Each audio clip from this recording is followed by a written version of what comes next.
sudah dibuka. Sambung.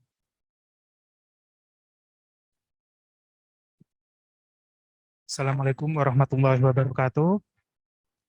Selamat siang dan salam sejahtera bagi kita semua. Yang terhormat kepada Dr. Isnin Anang Marhana, spesialis paru konsultan, selaku Ketua Departemen Pulmonologi dan Ilmu Kedokteran Respirasi, Fakultas Kedokteran Universitas Airlangga Surabaya, sekaligus narasumber pada webinar pada siang hari ini. Yang terhormat Dr. Irmi Syafa'ah, spesialis paru konsultan, selaku moderator pada webinar siang hari ini. Yang kami hormati rekan-rekan kami sejawat dokter, PPDS, guru besar dari seluruh Indonesia yang sudah menyempatkan hadir pada webinar siang hari ini, baik yang melalui Zoom ataupun yang offline.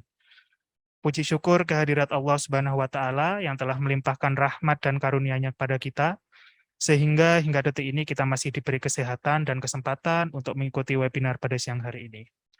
Perkenalkan, nama saya Muhammad Nadir, selaku host pada webinar siang hari ini.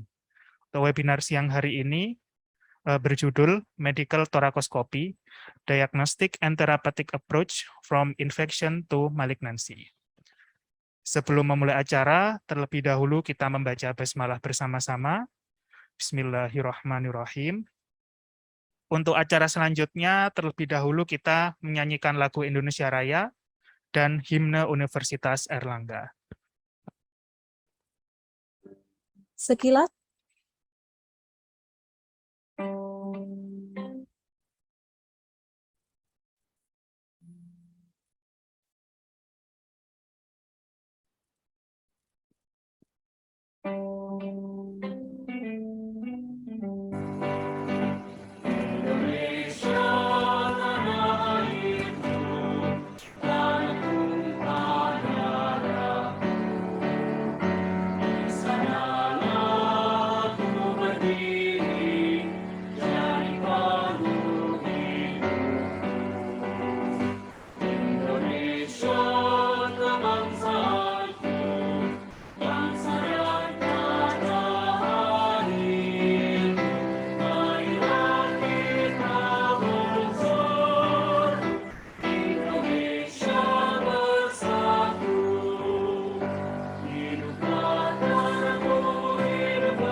terima kasih. Untuk acara selanjutnya, kita langsung masuk ke sesi inti, yaitu sesi webinar pada siang hari ini.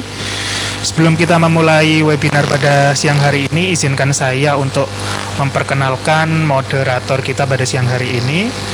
Untuk moderator webinar pada hari ini adalah Dr. Irmi Syafaah, spesialis paru konsultan. Tempat lahirnya Surabaya 5 Februari tahun 1986. Untuk riwayat pendidikan beliau, pendidikan dokter di Fakultas Kedokteran Universitas Airlangga Surabaya, mengambil jurusan spesialis 1 pulmonologi di Fakultas Kedokteran Universitas Airlangga Surabaya, melanjutkan fellowship di Seoul National University, Bundang Hospital di Korea Selatan. Saat ini beliau menjabat di Divisi Intervensi dan Gawat Nafas, Departemen Pulmonologi dan Kedokteran Respirasi, Fakultas Kedokteran Universitas Airlangga Surabaya. Untuk Dr. Irmi, apakah sudah bergabung, Dokter? Ya, dengar suara saya jelas ya? Agak kurang keras sedikit, Dokter, suaranya. Keras. Sudah cukup jelas? Nggih, sampun, Dokter. Lumayan ya. Oke.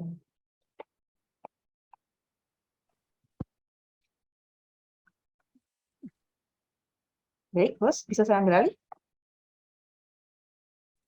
Nggih, sampun, Dok. Oke, saya ambil alih ya. Baik, Dokter. Terima kasih. Assalamualaikum warahmatullahi wabarakatuh. Selamat siang, para peserta. Di sini, alhamdulillah siang ini ya, kita semua bisa berkumpul di sini dalam rangka, sebenarnya ini dalam rangka Disnatalis UNER, memperingati pendidikan dokter di Surabaya sudah 109 tahun. Jadi kita ingin sharing ilmu di sini mengenai intervensi paru yang akan disampaikan oleh Dr. Isnin Anamahana nanti. Jadi ini terkait medical theraposcopy. Judulnya sudah dibacakan oleh host tadi, yaitu Medical Theraposcopy, Diagnostic and Therapeutic Approach from Infection to Malignancy. Pembicara kita tentu adalah pakar di bidangnya, yaitu Dr. Isnin Anamahana, spesialis paru konsultan FFSR, FDSR. Dan beliau ini kalau misalnya kita lihat di sini ya sudah disampaikan tadi merupakan kepala SMF dari pulmonologi dan ilmu kedokteran respirasi saat ini di Dr. Sutomo FK UNER. Kemudian beliau lulusan dari Universitas Airlangga baik dari medical dokternya maupun untuk pulmonologisnya. Beliau saat ini juga menjabat sebagai wakil ketua PDPI pusat di PDPI itu Perhimpunan Dokter Paru Indonesia gitu ya. Dan beliau juga perwakilan dari World Association Bronchology and Interventional Pulmonology. Dengan CV yang sebegini mungkin ini ya, sebegini banyaknya, mungkin dia bisa kita bilang sudah pakar di bidangnya. Jadi insya Allah bisa menyampaikan atau sharing ilmu yang akan bermanfaat untuk kita semua. Untuk mempersingkat waktu, layar dan tempat mungkin kami persilakan Dr. Anang. Silakan, Dok. Baik, terima kasih Dr. Irbi. Bismillahirrahmanirrahim. Assalamualaikum warahmatullahi wabarakatuh. Selamat siang, salam sejahtera, salam sehat buat kita semua. Terima kasih panitia dan moderator sudah mempersilahkan saya untuk mengisi materi pada siang hari ini.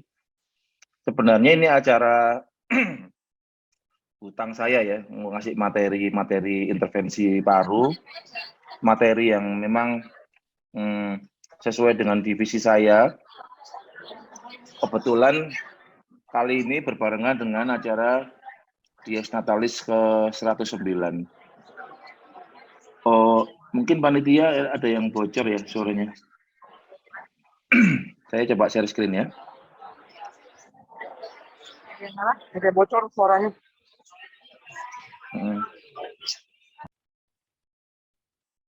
Oke, sudah tak bocor.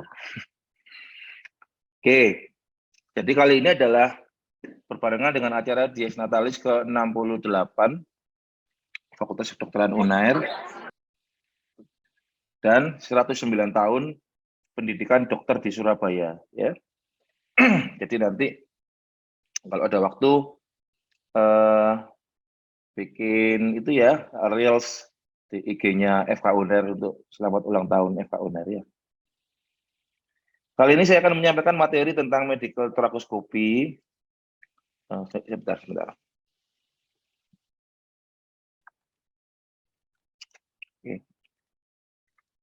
medical thoracoscopy, diagnostic and therapeutic approach from infection to malignancy. Ya, saya ada kurang lebih berapa slide apa ya, pelan-pelan ya. Nah, ini tentang peringatan bias natalis kita ya. Oke, jadi per definisi ya, torakoskopi atau pleuroskopi yaitu memasukkan endoskopi ya, bronkoskopi semi rigid ya, melalui dinding dada untuk memvisualisasi pleura, direct visualization pleura. Ya. Yang sebelah kiri itu adalah video assisted thoracoscopic surgery, 3 port ya, ada kameranya, ada 2 port lagi untuk tindakan ya. Yang sebelah kanan itu adalah medical thoracoscopy. Yang sebelah kiri adalah kompetensi dari sejawat teman kita di TKV. Yang sebelah kanan ini adalah kompetensi kita. Jadi mari kita berdalam bersama apa kegunaan thoracoscopy medik ini. Di dunia intervensi paru, sejauh yang saya tahu, itu ada plus minusnya. Tidak ada satu tools yang superior, semua tindakan bisa, itu tidak ada. Jadi ada porsi-porsinya, begitupun juga FETS dengan medical thoracoscopy. Itu ada plus minusnya. Ya. Jadi maksud saya adalah, ini adalah ranah kita, mari kita berdalam bersama. Memang belum untuk kompetensi dokter paru secara keseluruhan, secara umum, namun kedepannya pasti akan ke arah sana, mungkin bisa untuk ujian nasional, mungkin kedepannya ya. Dan ini adalah skill, jadi dalam 4 tahun pendidikan, mari kita berlatih sesering mungkin, jadi konsulkanlah pasien-pasien yang indikasi thoracoscopy medik ini ke OK Paru sebanyak mungkin. Kita juga nggak akan mengeluh kok ya, kita senang-senang aja ya. Kita lakukan, selama ini masih senior ya, nanti lama-kelamaan ya, nanti ke PPDS ya pasti akan kita kasih untuk pegang handle alat ini, asalkan tangannya bagus. Kalau tangannya nggak bagus, alatnya ini miliaran, nanti rusak, kita nggak bisa menggunakan ke pasien lagi nanti, sayang ya. Nah, ini seperti tadi ya, digunakan untuk prosedur medis dan bedah, untuk pulmonologis, thoracoscopy. Dulu ada thoracoscopy rigid, sekarang semi rigid ya, namanya pleuroskopi, lazim disebut gitu, pleuroskopi atau thoracoscopy medis, nggak masalah ya. Kalau bedah, video assisted thoracoscopic surgery, T-nya tetap thoracoscopic surgery sebenarnya ya. Kemudian perbandingannya, kalau medical thoracoscopy lokasinya selain di ruang operasi, dia juga bisa di ruang endoskopik atau bronkoskopik atau ruang tindakan paru. Kalau di Sutomo, ruangannya tersentral dalam satu lantai, daerah bronkoskopi, tindakan paru, boleh dikerjakan di sana. Kalau FETS, dikerjakan di operating room. Karena apa? Karena bila ada apa-apa, langsung FETS ini bisa berubah menjadi open thoracotomy. Gitu ya. Kemudian portnya single, kalau thoracoscopy, kalau FETS multiple tadi itu. Anestesinya moderate sedation, kalau FETS general anesthesi. Ya, tentunya moderate sedation ini akan diperhitungkan oleh teman sejawat kita anestesi, apakah perlu dari moderate sedation ini ke GA atau tetap moderate sedation. Sejauh pengalaman kita, moderate sedation cukup bagus ya, dan pasien juga bisa cepat bangunnya ya. Indikasinya pleural fluid drainage, biopsi, dan pleurodesis. Kalau FETS selain diagnostik juga ada porsi terapeutik ya, bisa untuk dekortikasi juga. Ya. Yang sering digunakan thoracoscopy adalah pleural fluid drainage, parietal pleural biopsi, dan pleurodesis. Khusus pleural fluid drainage, saya dapat sponsor dari teh kotak ini, saya taruh teh kotak di sini. Nah, kenapa? Kita sekarang berada pada titik persimpangan kalau dari Surabaya ya, di mana kalau efusi pleura masif itu kita kan nyedotnya ngambil airnya kan 1000 cc atau 1500 cc gitu kan ya. Nah, kenapa nggak lebih dari itu? Karena kita khawatir terjadi reekspansif pulmonary odem. Prinsipnya apa? Mari kita lihat teh kotak ini. Ya, teh kotak. Kalau kita masukkan teh kotak dengan sedotannya, ya, sedotannya pelan-pelan gitu ya, sehingga tidak ada space di sekitar sedotannya. Kemudian kita sedot dengan cepat. Surut. Di akhir kita nyedot, apa yang akan kita lihat? Teh kotaknya itu akan kolaps, akan kempet. Kempet itu bahasa Indonesia ya. Nah, kolaps, akan mengecil. Nah, kenapa? Karena terjadi tekanan negatif yang cepat, ya, sehingga kotaknya akan menyesuaikan menjadi kempet. Nah, sama juga terjadi di rongga dada kita. Apabila kita mengambil itu terlalu cepat, ya, terlalu cepat. Bukan rongga dada kita yang kempes karena ada ribs di sana, ada costae, tapi tekanan-tekanan di parenkim parunya yang akan berubah dengan cepat, tidak beraturan. Sehingga kompartemen-kompartemen yang ada di intravaskular dan interstisial akan bergeser dengan cepat masuk ke intraalveolar. Sehingga terjadilah edema paru. Nah, sekarang mari kita beli lagi teh kotak kedua, beli lagi. Silakan minum teh kotaknya, tapi sedotannya itu digeser dikit-dikit, digoyang dikit-dikit sehingga ada space udara di situ. Ya. Kemudian disedot dengan cepat. Apakah terjadi kempes teh kotaknya itu kotakannya? Tentu tidak, karena udara yang disedot, cairan yang disedot diisi oleh space-nya oleh udara yang masuk. Sehingga kotaknya itu tidak akan kolaps. Itu yang terjadi pada prinsip pengambilan cairan pleura pada torakoskopi. Kita bisa ngambil 1000 cc, 1500, 2000, 2500, 3000, 3500 kita bisa ambil langsung, ya. Tapi kan pasiennya kan jadi fluidopneumotoraks, Dok. Iya, kan ada suction, ada chest fisioterapi, gitu, ya. Lebihnya juga setelah diambil cairannya, kita bisa mengetahui, oh di dalam rongga dada, rongga pleura ini ada keterlibatan nodul atau massa atau perbentukan fibrin-fibrin di dalam intrapleura, sehingga kita bisa mempredik ini yang nanti kemungkinan nggak akan bisa ngembang dengan bagus. Ini yang harus kita biopsi. Itu ya. Jadi untuk mari kita bersama-sama belajar ya. Di Surabaya juga kita mulai belajar efusi pleura masif, kita ambil dengan torakoskopi. Kalau di Jakarta sepertinya Dr. Presino Hadi itu yang suka itu. Dr. Diki itu juga suka untuk pengambilan cairan dengan torakoskopi. Cepat diambil, seret, 3.000, 4.000, langsung dibiopsi. Sudah 2 hari, 3 hari kita harapkan patologi anatominya sudah keluar hasilnya. Gitu ya. Bagaimana keuntungan torakoskopi ya? Biopsinya diambil dengan cepat dan akurat, termasuk kultur TB. Nah, oke. Biopsi dinding pleura, diafragma dan mediastinum kita bisa kerjakan. Staging kanker paru dan mesotelioma. Mesotelioma ini coba kita ada berapa pasien mesotelioma kita pegang dalam 4 tahun pendidikan. Relatif jarang ya. Itu sepertinya karena underdiagnosed. Nah, mari sekarang kita memperluas lagi ranah pleural space untuk kita lakukan tindakan. Ya. Untuk menyingkirkan keganasan dan kemungkinan TB, terapi pleurodesis chemical setelah prosedur diagnostik. Oke.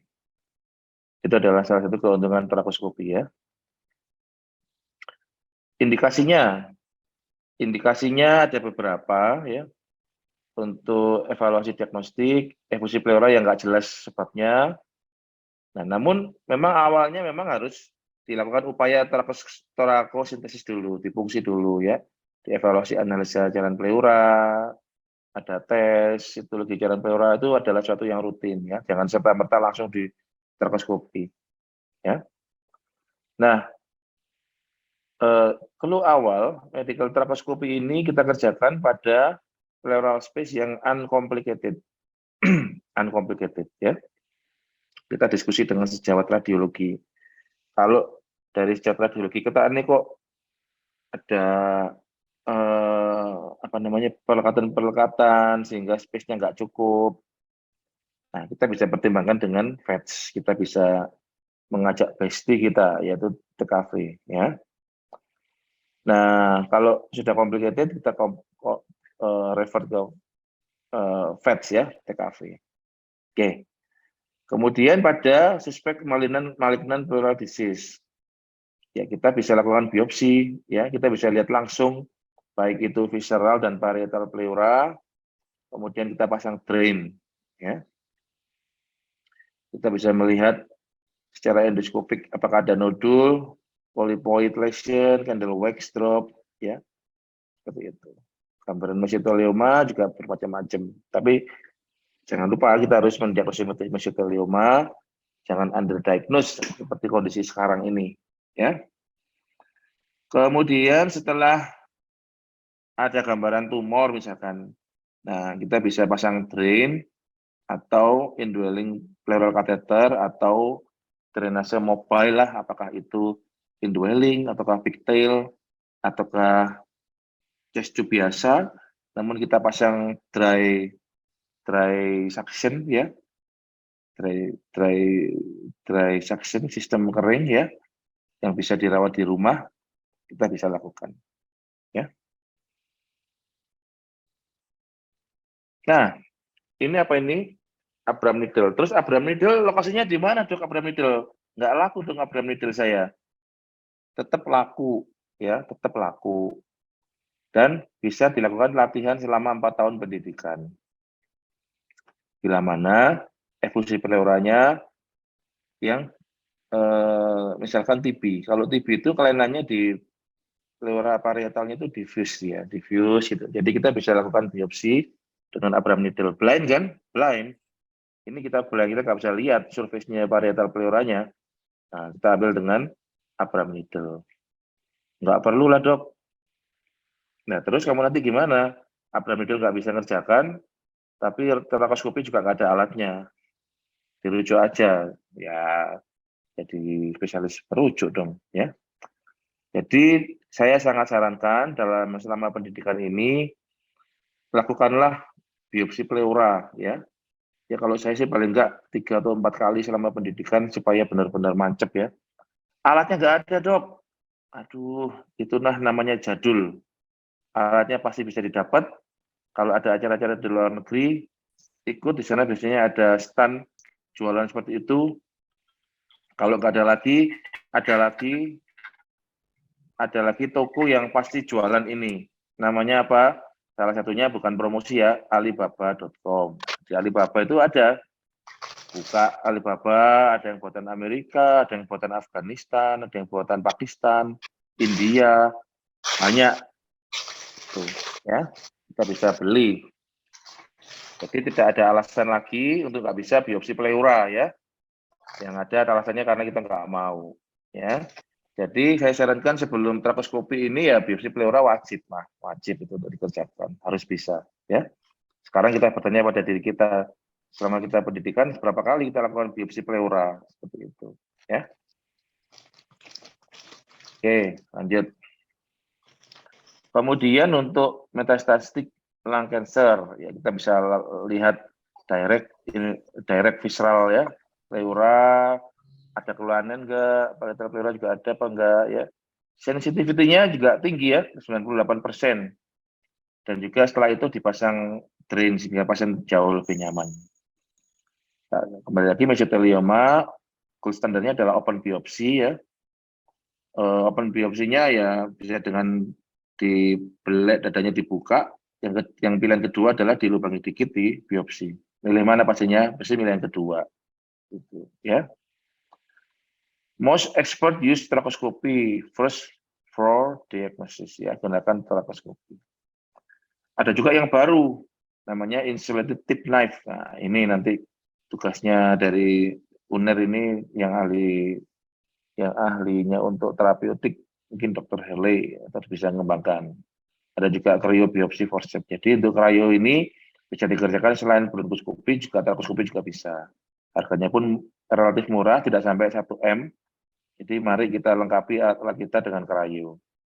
Cuma di kita sudah minta tapi belum dibeli-belikan ya. Targetnya gimana? Bisa untuk target untuk biopsi, bisa dengan CT scan, kita diskusi dengan radiologi teman kita, atau dikirim ke PET scan dulu.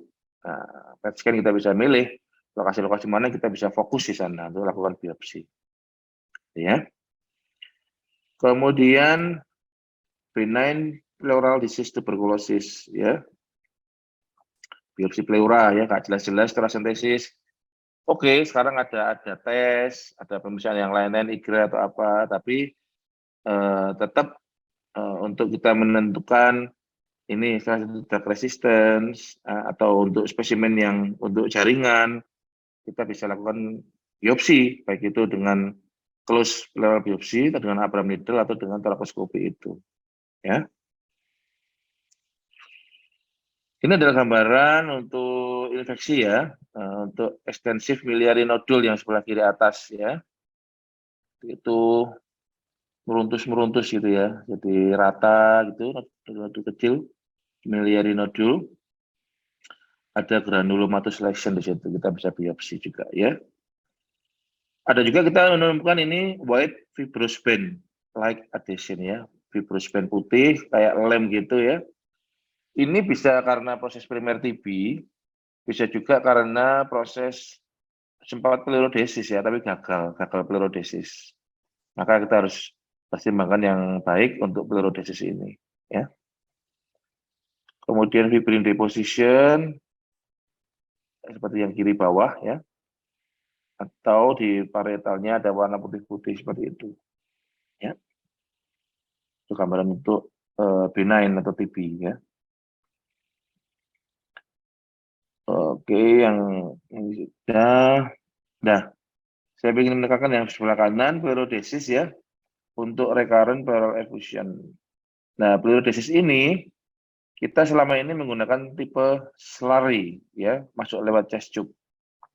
Mestinya kita sudah harus bersama-sama naik level ke via talak insufflation ya, podrats ya, lewat torakoskopi. Kayak gimana gambarannya? Ini gambarannya. Nah, ini lebih merata ini. Kita kasih bedak ini, kayak hanya anak kecil aja dikasih bedak. Jadi dada juga dikasih bedak. Tapi seperti ini disambung dengan chest tube dan di suction. Nah, diharapkan perlekatannya akan bagus karena merata, tipis gitu kan ya. Kalau dengan slurry, bubur itu ya mungkin kurang rata perlekatannya, hanya kena gravitasi ya, dari gravitasi. Maka itu dulu itu pleurodesis di miring kanan, miring kiri, head up, head down, untuk supaya upaya kita untuk meratakan itu, supaya obat pleurodesisnya itu merata. Kalau dengan ini kita bisa lihat langsung sudah bagus enggak ini. Tuh. Nah, ini kalau meratakan bedah seperti ini, kelihatannya dokter parunya dokter cewek yang cantik gitu ya. Dengan pleurodesisnya bedanya rata, apalagi di mukanya gitu kan ya. Nah, seperti itu.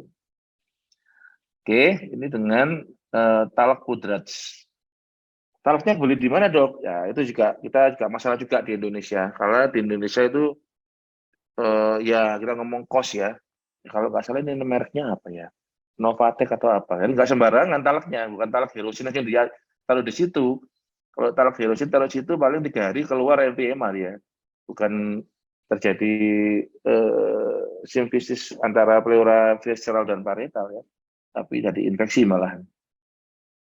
Mari kita pelan-pelan mencari informasi gimana cari itu yang murah, bisa didapatkan dengan baik. Dulu pernah di Rumah Sakit Sutomo kita lakukan talak, kita steril sendiri di dalam rumah sakit. Dan lumayan berhasil, tapi sekarang kembali lagi ke akreditasi. Semuanya harus gini, jadi akhirnya nggak diproduksi lagi. Dokter-dokter alumni paru uner yang bingung cari talak juga bingung. Nggak ada talak sekarang, nggak ada dok. Itu ya. We are in the middle of nowhere. Jadi kita harus pelan-pelan nyari informasi bareng-bareng, kita maju bersama. Ya, kita kembangkan torakoskopi, kemudian di pleurodesis dengan talak pudrat seperti ini. Ya. Kita geser ke peralatan ya. Peralatannya kalau dulu rigid. Nah, rigid kemudian ada perangkat optiknya. Sedikit lurus, ada bracket optik 0, 30, 90 derajat ya. Jadi kita bisa lihat gini tapi dia miring langsung. Nah, itu. Saya dulu bingung lihat itu gimana di 30 derajat, 90 derajat ya. Ada juga torokoskopi mini yang kecil. Nah, begitu kayak ada semi rigid, lebih mudah itu pemahaman semi rigid itu. Ya kan bisa dinaik turunkan seperti bronkoskopi itu ya. Tuh. Ini yang rigid ya. Jangan dibuang dulu kalau yang punya ada rigid gini. Nggak gaul, ini sudah jadul, dibuang aja. Jangan dibersihkan, disimpan. Ternyata waktu kami dulu masih belum punya semi rigid trakoskopi, kita juga kerjakan kok dengan fiber optic bronkoskopi, trakoskopi. Nah, biar nggak jatuh, diganjal dengan rigidnya ini, double. Jadi ada yang megangi rigid, ada yang megangi fleksibel bronkoskopi. Ya, itulah uniknya untuk intervensi. Memang kondisinya ideal, harus ideal, namun bila tidak ada ya kita bisa sedikit memodifikasi, asalkan pelayanan bisa dilakukan ya. Dan itu pengalaman kami ya cukup baik ya. Ini mini trakoskopi. Nah, yang penting itu ini adalah trokarnya ini ya. Ini sebagai pintu masuk dan ini ada valve-nya, ini nggak sembarangan masuk trokarnya, ada valve-nya. Sehingga tidak gampang udara masuk dari pneumotoraks tambah besar semuanya setelah di trakoskopi. Ini ada valve-nya di sebelah sini. Nah, ini ya untuk talak kudratnya masuk lewat semi rigid trakoskopi ya. Masuk, kemudian ini dipencet, bedaknya yang dari sini keluar ditaburkan secara merata di tempat-tempat itu tadi. Nah, itu kita bisa melakukan fluorodesis dengan level tertinggi, level keberhasilan yang tertinggi ini. Ya, tapi masih terganjal, kita belinya di mana? Dulu saya sudah KPD, wah di situ mau ada, kita bisa kerjakan nih. Alatnya semi rigidnya belum datang. Kita nyari alat kebus-kebus ini juga, mungkin ini bisa modifikasi dari alat tensi kali ya. Nah, bisa masukkan. Gitu ya, yang tangannya tangan MacGyver nanti bisa di info-info ke kita. Barangkali bisa dikerjakan di semi rigid torakoskopi ya. Nah, ini semi rigid torakoskopi, semi rigid ya, ini ada rigidnya, ini fleksibelnya di ujungnya aja fleksibelnya. Kita bisa kerjakan manuver-manuver seperti bronkoskopi ya. Kerugiannya biaya lebih mahal ya, memang dibandingkan dengan rigid ya lebih mahal alatnya ini. Tapi kalau sudah alatnya ada, apalagi kita yang bekerja di rumah sakit pemerintah, ya nggak ikut beli juga kali ya, kita kerjakan aja kita supaya apa, pelayanannya ada dari pihak rumah sakitnya. Kalau sudah diberikan tapi nggak ada tindakan, kan nanti kalau ada audit keuangan jadi masalah ya. Kita kerjakan, rumah sakit juga senang, kita juga senang punya skill ya. Itu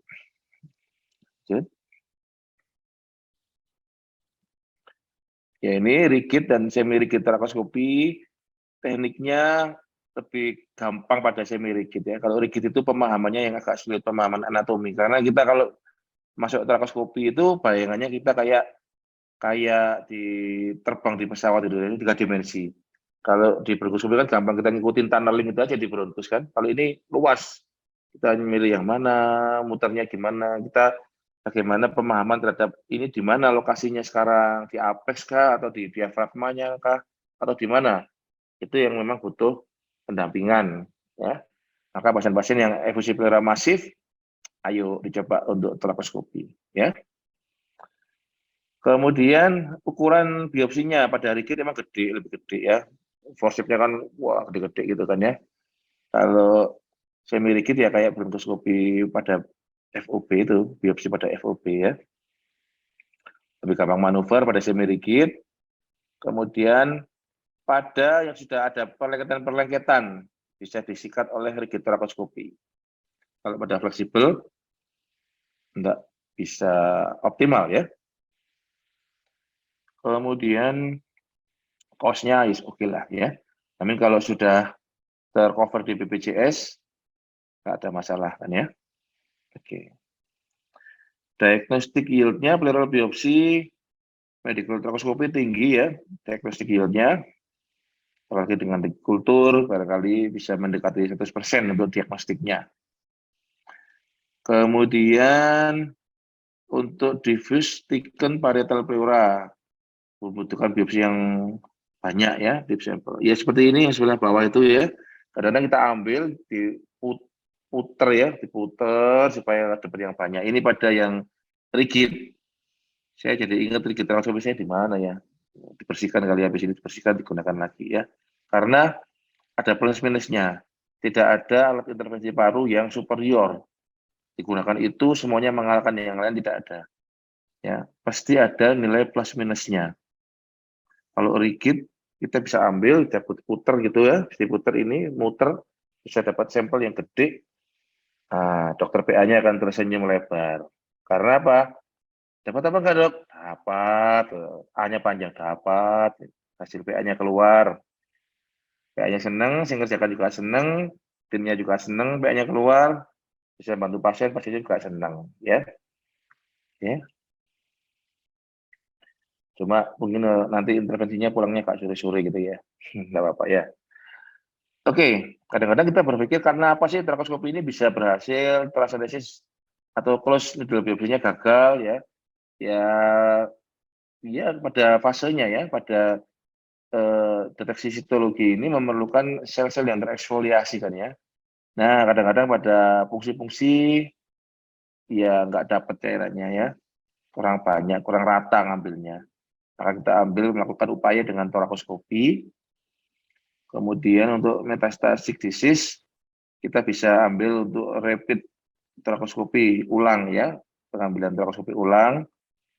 Kadang-kadang juga kita nggak perlu sayatan berulang, kita pakai insisi drainnya yang sebelumnya itu aja. Kadang-kadang saya nggak bikin insisi ulang kok, pakai drain yang sebelumnya, asal kolapasinya tepat kita ngambil di situ. Jadi kita tidak melukai pasien lagi, ya. Jangan serta-merta kalau torakoskopi harus insisinya baru, jangan ya. Tentukan kalau tempatnya masih bagus, gunakan yang lama itu aja. Jadi tidak ngiris-ngiris pasien lagi ya. Nah, ini dia. Kita belajar di sini thoracostomic view. Yang nomor 1 itu adalah paru-paru ya. Paru-paru dengan parietal visceral pleura visceralis ya. Yang nomor 2 adalah parietal posterior, yang nomor 3 adalah lateral parietal pleura parietalis lateral ya. Yang kiri atas. Yang kanan atas ini adalah nodul di parietal pleura ya, nodul-nodul di situ. Kayaknya di awang-awang deh dok. Oh enggak, kalau kita lakukan memang betul itu di situ memang ada. Ya. Ini ada visceral limfangitis di pada panah yang ungu itu limfangitis ya, keterlibatan limfe ke jalur bening. Kemudian yang D itu kanan bawah ya, inflamasi pleura parietalis. Kemudian yang hitam itu adalah penebalan pleura. Blue arrow itu adalah penebalan pleura, yang hitam adalah limfangitis. Seperti itu ya. Oke. Panitia ada sedikit bocor panitia. Bisa dibantu ya. Oke. Lanjut gambaran-gambaran ya.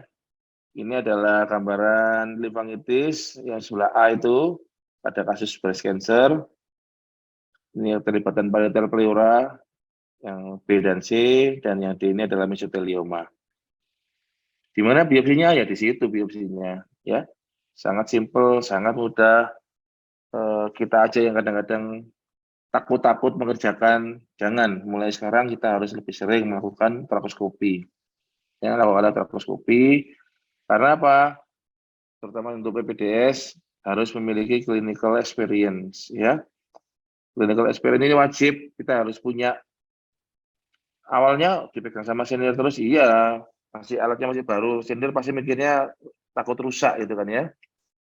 Nah, nanti kalau sudah jalan lama, sudah 3 tahun, 5 tahun, seniornya sudah mulai bosen, paling habis ini dibeliin yang baru lagi ya pegang. Tapi kalau sudah dilihat awalnya memang tangan PPDS-nya bagus, ya pasti akan kita kasih. Clinical experience itu yang penting, ya. Karena kalau ada apa-apa, masih kita ngikut Kalau senior kita yang tanggung jawab, tapi kalau kita selama pendidikan tidak pernah mengerjakan, di luar kita mengerjakan dan ada masalah, kita langsung sendiri yang berhubungan itu, ya. Jadi jangan malas-malas untuk tindakan-tindakan seperti ini. Tangannya harus gatal-gatal tangannya, ya.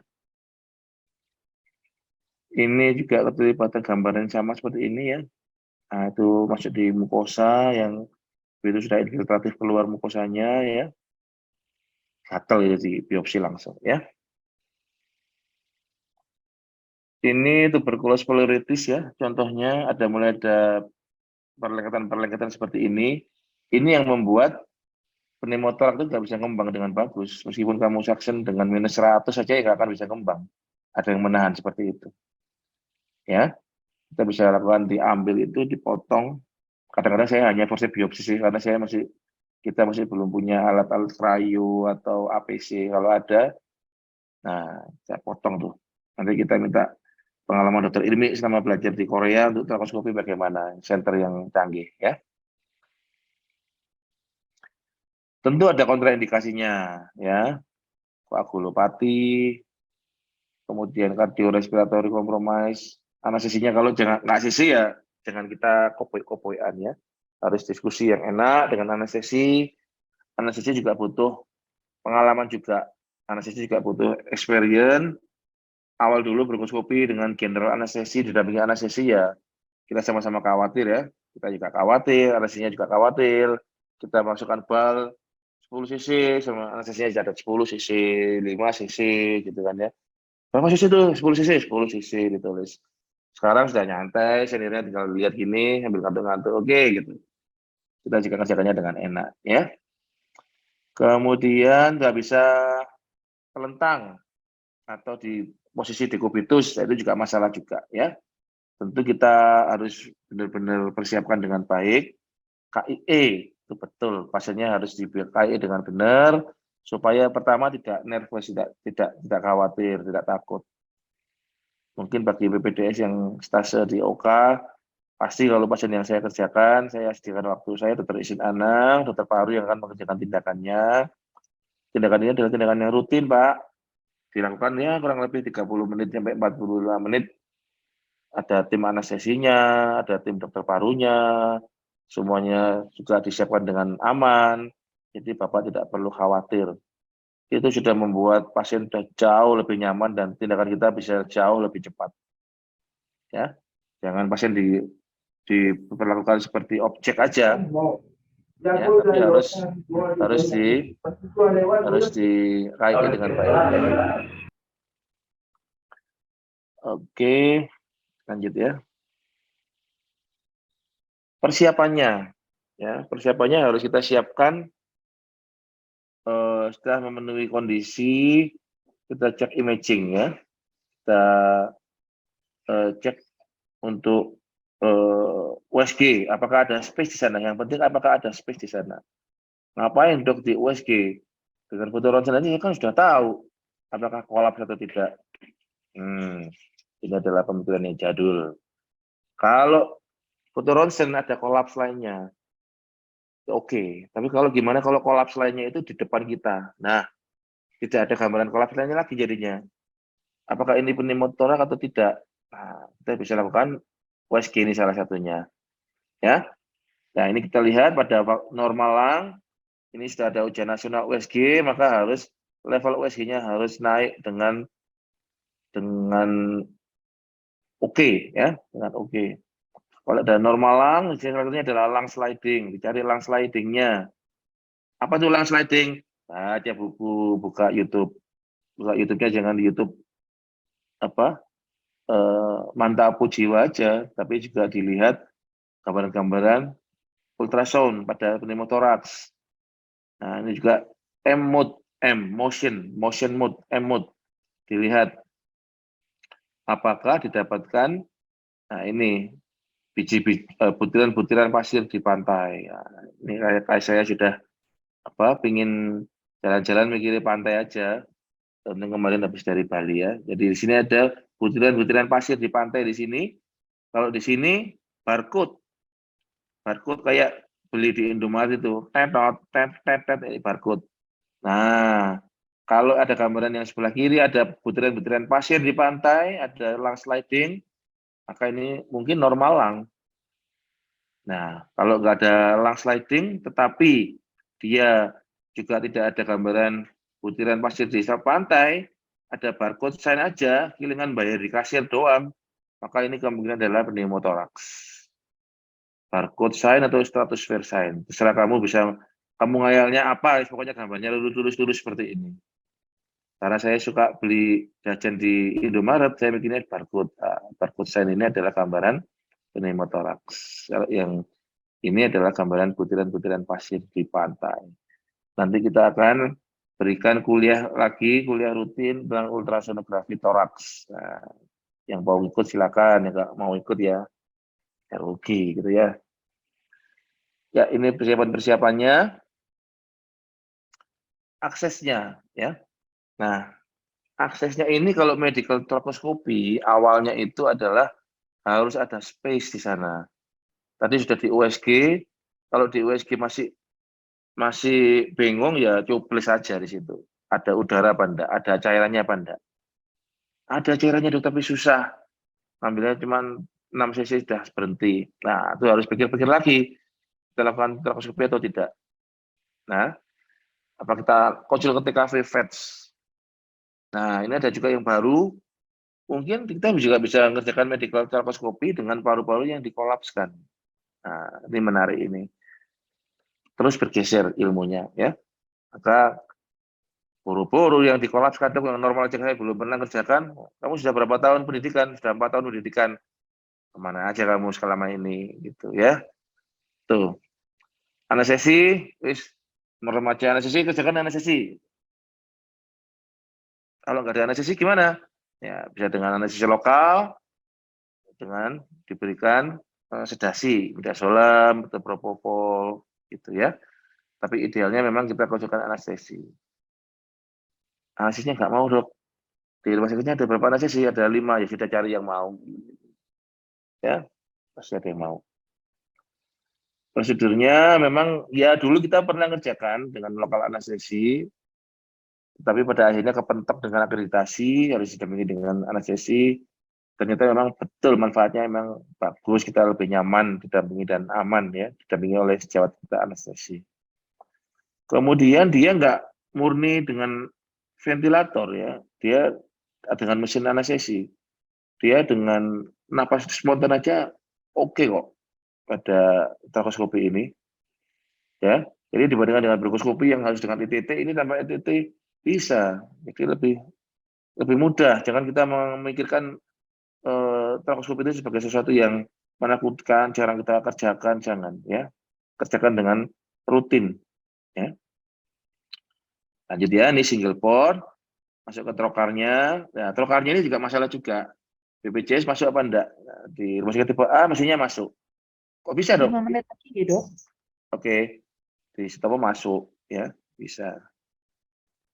BPJS ya. Ini untuk alatnya ya. Posisinya seperti ini posisinya ya. Kemudian dilakukan trapping seperti ini. Dengan semi rigid, ECC, dan ini masuk ini ininya, trokarnya ya, portnya.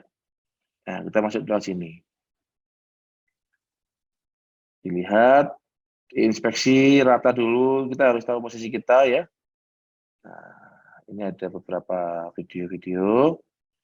Ini misalkan contohnya metastatic ovarian mass, dilihat space-nya di sini, dilihat.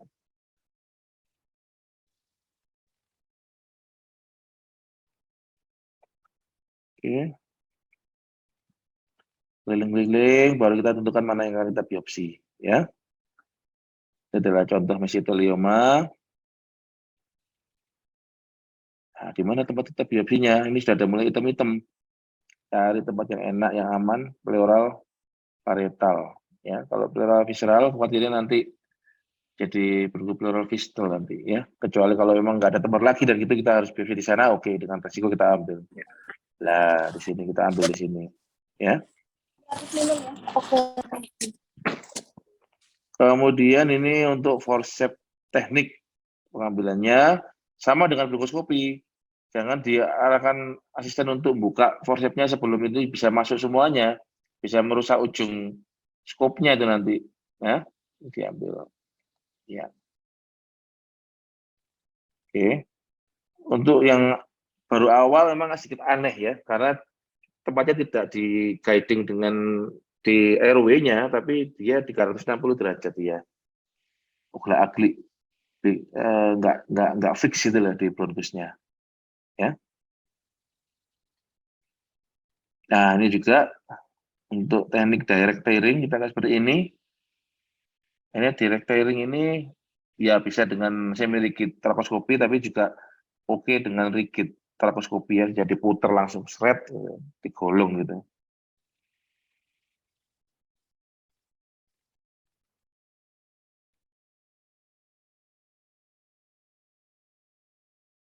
Nah, seperti itu ya. Apakah ada perbedaannya? Nggak ada, nggak jelas ya. Makanya kita butuh PA. Ternyata ini adalah jawabannya adalah mesotelioma, ini adalah TB, dan ini adalah metastasis adenokarsinoma.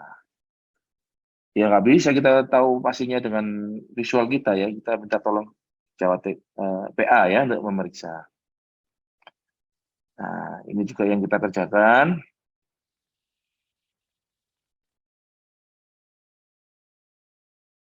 Kita lihat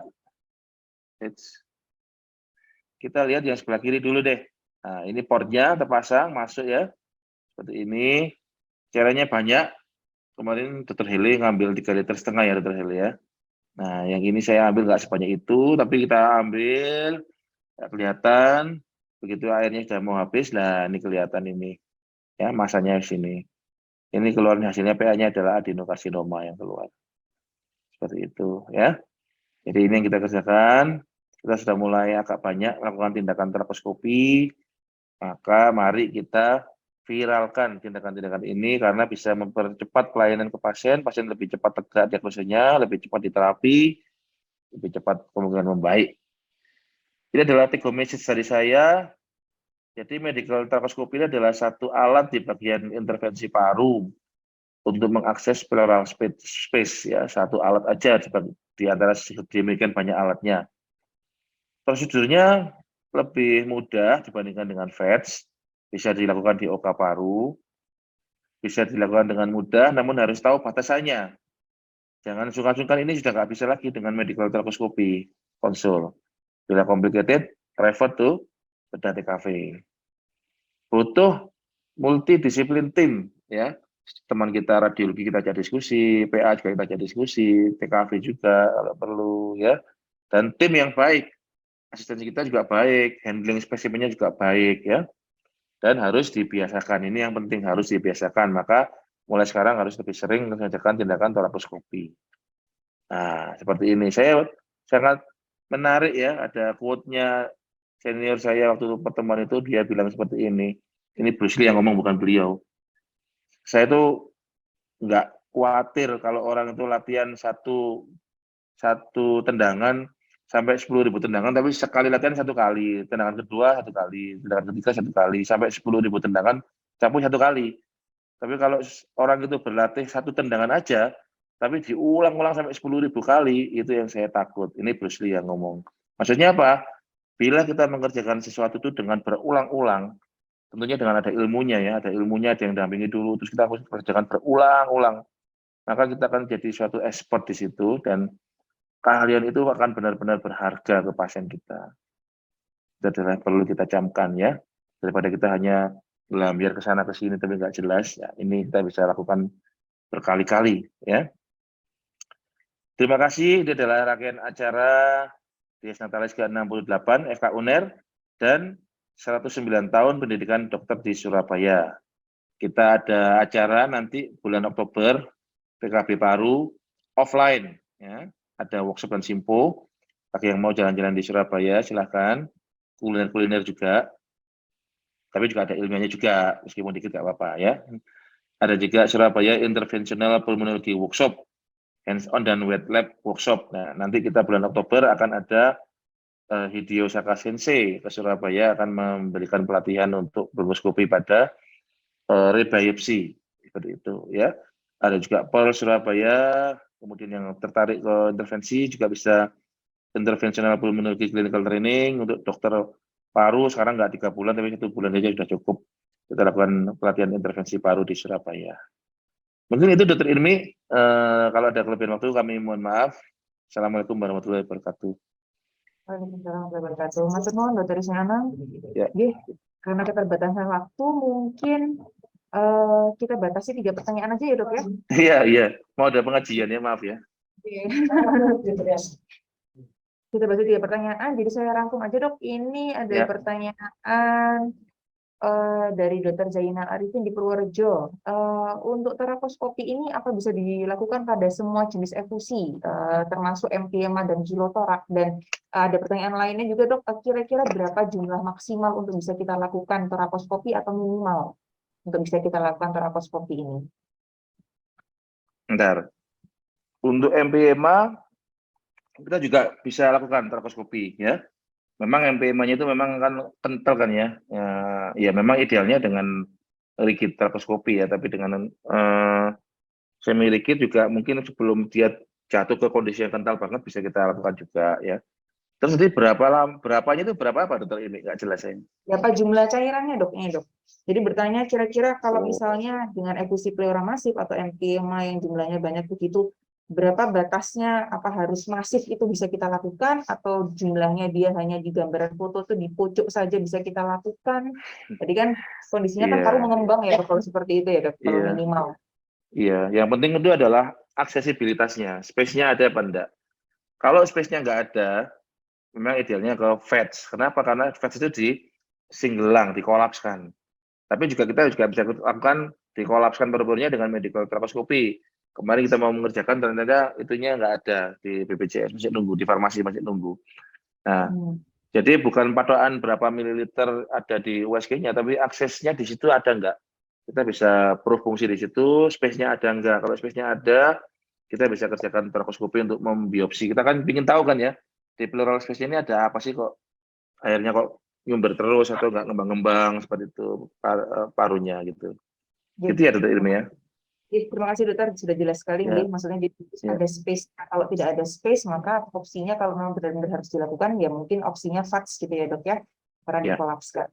Kemudian ini dari Dokter Gemilang, untuk penggunaan medical terakoskopi ini Dok, untuk staging terutama staging N Dok, lymph node, apa bisa dilakukan? Kalau dibandingkan dengan VATS, bagaimana? Lebih apa medik ini bisa mewakili atau menggantikan VATS untuk staging nodal? Iya. Jadi kalau sudah dia di intrapleura ya sudah paling enggak N2, N3 ya. Jadi itu bisa dikerjakan juga dengan medical terakoskopi. Hanya masalah dikolapskan atau tidak aja. Kemudian kalau pada VETS itu kan kalau ada tindakan apa-apa dia bisa dilakukan tindakan dengan dua portnya yang sisa itu. Kalau nggak bisa langsung dinaikkan ke open torakotomi. Itu kan perbedaannya. Jadi kalau untuk medical terakoskopi untuk pengambilan N itu tetap bisa pengambilan N-nya. Jadi betul kita sekarang sudah dalam ranah ke fokus ke N juga. Selain T dan M juga N juga harus kita cermati juga. Kita harus diskusi dengan sejawat radiologi. Apakah N-nya itu sudah masuk ke pleural space, kita diskusi. Kalau sejawat radiologi yang pinter, dia bisa detail sekali nyari N-nya di daerah sini, kita bisa dengan betul kita pengambilannya terakoskopi di sana dan bisa ketemu N-nya yang di situ. Gitu Dokter Irmi ya. Berarti kalau disimpulkan sebenarnya bisa, tapi mungkin lebih ini ya Dok ya, lebih terbatas gitu ya dibandingkan dengan VATS, portnya lebih banyak. Kalau satu port, jadi untuk masuk lebih dalam itu akan lebih sulit gitu ya Dok. Iya, betul. Cuman kita mulai belajar nih, kalau paru-parunya dikempesin, apakah masih bisa lebih nyaman kita lakukan medical terakoskopi ini sambil bareng-bareng kita jalan bersama nanti ya. Baik, mungkin pertanyaan terakhir ini dari Dr. Doli, Dr. Doli di Parikesit. Nah, dia tanya, kira-kira apa bisa menggunakan SOB untuk terakoskopi Dok? Kalau minimal tool, karena di daerah itu kan FOB juga ya bisa dilakukan, tapi juga minimalis ya Dok ya. Terus untuk minta ke manajemen juga susah. Kayak zaman-zaman dulu Ya. Iya, tetap bisa kita melakukan. Tapi harus hati-hati ya. Satu tipsnya ya kita harus latihan dulu. Kita bikin lubang atau pas ada ujian kambing kita bisa latihan di situ. Kita feel, merasakan dengan rigid torakoskopi atau rigid yang kita nggak gunakan itu disambungkan dengan fleksibel torakoskopi di situ. Nah, kita harus maju bareng-bareng. Kalau maju fleksibel torakoskopinya aja dia kan jatuh dia, fleksibel kan dia kan. Bareng-bareng diganjel dengan rigid torakoskopi sehingga dengan FOB kita tetap bisa melakukan. Namun harus hati-hati ya, karena kalau ini nggak pas, FOB-nya bisa kejepit nanti. Kita bisa rigidnya kita diem, fleksibelnya maju, kita dengan asiknya kita narik ke atas, kita tarik langsung tek. Nah, itu bisa patah itu nanti ujung skopnya.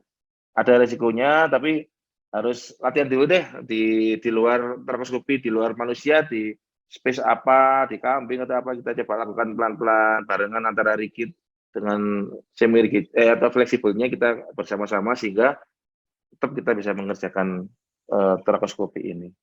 Nah, saya mau nanya Dokter Irmi deh di Korea. Gimana Dokter Irmi di Korea, Dokter Irmi? Kalau di Korea karena sudah maju dok, jadinya ya betul-betul alatnya ya, tapi apa istilahnya sudah rutin dilakukan dan terutama mereka makanya memang semi rigid dok. Semi rigid itu yang pertama, terutama untuk efusi pleura maligna. Efusi pleura maligna tidak harus masif, jadi misalnya cuma kira-kira setengah lapang paru gitu ya, sepertiga bawah begitu, mereka sudah untuk memasang chest tube mereka sudah dengan diawali dengan torakoskopi dulu. Apalagi juga dengan para maligna atau maligna itu mereka sudah langsung ke arah sana, case by case. Nah, tapi kalau untuk dengan apa yang rigid torakoskopi seperti itu dengan alat rigidnya itu biasanya di settingnya di apa OKA dok. Jadi di OKA lihat bentuk pasien-pasien yang benar-benar dengan malignansi. Yang malignansi kemudian untuk biopsinya yang agak banyak seperti itu pasiennya perlu sampai tapi bukan VATS nih, maksudnya benar-benar pleuroskopi, torakoskopi medik. Untuk yang kayak Podridge itu settingnya di OKA, jadi elektif. Mereka lebih sering yang pleurodesis yang Podridge apa yang Slurry di sana? Oh, lebih sering yang Podridge. Yang Slurry ini sudah jarang sekali dipakai. Jadi mereka cenderung pakainya bleomycin. Kalau untuk beberapa pleurodesis yang yang tidak melalui torakoskopi, mereka kebanyakan pakainya bleomycin. Betadine pun, povidoniodine pun sudah jarang sekali dok dipakai. Oke, menarik. Pelan-pelan kita ke arah sana. Ya, kita masih di sini dengan segala keterbatasan fasilitas. Namun tetap apa yang kita punya kita kembangkan. Sambil kalau ada penambahan fasilitas ya kita maju ke arah sana. Ya, pelan-pelan ya dok ya. Iya. Terima kasih Dr. Isnin Anang Maryana, spesialis paru-paru. Sama-sama. Karena waktunya terbatas, ini mohon maaf kami akhiri sampai di sini. Jadi untuk peserta yang ingin masih menanyakan lebih lanjut, mungkin bisa WA ke panitia begitu ya, nanti untuk di-forwardkan ke Dr. Anang, bisa dijawab melalui WA mungkin. Untuk demikian, jadi saya kembalikan ke host. Mohon maaf atas segala kekurangan dan salah kata. Terima kasih. Wassalamualaikum warahmatullahi wabarakatuh. Ya, terima kasih kepada Dr. Isnin Anang Maryana, spesialis paru konsultan, dan Dr. Irmi Syafa'ah, spesialis paru konsultan, atas materinya yang sangat bermanfaat pada siang hari ini. Demikian untuk webinar siang hari ini. Mohon maaf jika ada kesalahan. Terima kasih atas kehadiran teman-teman, rekan-rekan sejawat sekalian. Wassalamualaikum warahmatullahi wabarakatuh. Waalaikumsalam warahmatullahi wabarakatuh. Makasih Dr. Irmi ya. Terima kasih panitia. Terima kasih panitia. Terima kasih dokter. Mohon izin dok. Ya.